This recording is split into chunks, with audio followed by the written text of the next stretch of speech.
So here's an interesting bike I owned at 2 points in my life. I called it Death on Wheels. This is a Corvair powered, hand-built motorcycle. Out of some parts of it was Harley Davidson. Parts of the frame, parts of the front end is Harley.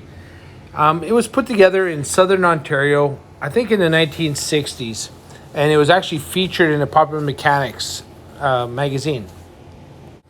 So with the Corvair motor, it also had the Corvair clutch, and it had a Harley transmission, which was heavily modified sideways.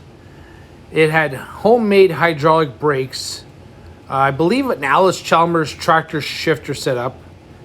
It had a heavily modified shaft drive of unknown origin, and Harley wheels with homemade hydraulic brake assemblies.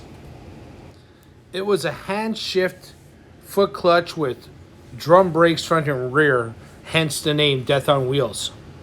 After I had sold it the first time, it went to a fellow who actually got the bike running probably for the first time in 50 years.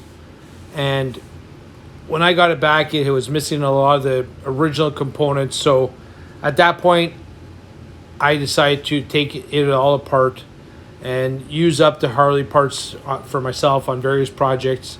And then I sold off the motor and clutch assembly to another Corvair enthusiast.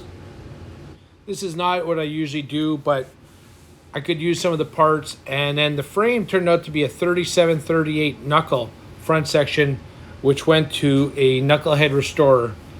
So that'll be used also on a restoration. The bike was so unique, but also very heavy.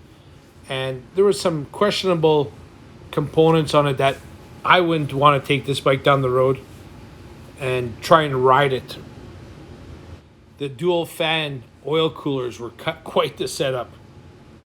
I hope you found this interesting, and like and subscribe. Follow us for more interesting motorcycles.